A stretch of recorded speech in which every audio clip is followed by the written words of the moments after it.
Perkenalkan, nama saya Dina Satanti, absen 7 dari kelas 11-9. Di sini saya akan menjelaskan tentang inflasi, penyebab, serta peristiwa yang ada di Indonesia tentang inflasi. Inflasi adalah kenaikan harga barang dan jasa secara umum dan terus-menerus dalam jangka waktu tertentu.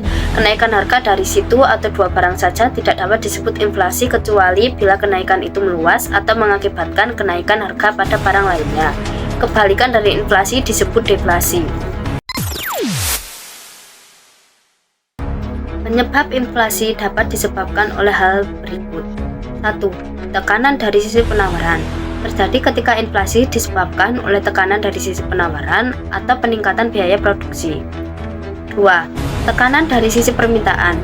Terjadi ketika inflasi disebabkan oleh tekanan dari sisi permintaan atau meningkatnya permintaan barang dan jasa relatif terhadap ketersediaannya. 3. Ekspektasi inflasi.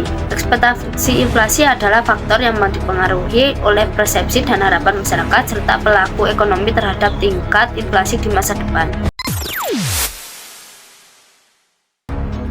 Inflasi pada tahun 2020 saat pandemi COVID-19. Menyadur laman resmi Kementerian Keuangan yang datanya telah diriset oleh Badan Pusat Statistik atau BPS, Indonesia mengalami kontraksi pertumbuhan ekonomi pada tahun 2020 sebesar -2,07%. Pada saat itu, pengaruh dari pandemi COVID-19 berperan sangat besar. Hal ini disebabkan oleh adanya peraturan tentang pembatasan sosial berskala besar atau PSBB, sehingga menimbulkan lockdown kepada beberapa kota bertujuan memutuskan mata rantai penyebaran COVID-19. Peraturan ini menyebabkan meningkatnya penurunan perekonomian, seperti pemutusan hubungan kerja atau PHK karena perusahaan tidak dapat membayarkan upah yang seharusnya. Tidak hanya itu, penurunan ini banyak yang menyebabkan perusahaan memutuskan untuk gulung tikar atau bangkrut. Sebetulnya, laju inflasi 2020 sebetulnya sebagian besar disebabkan karena makanan, minuman, hingga tembakau dengan andil sebesar 0,19%.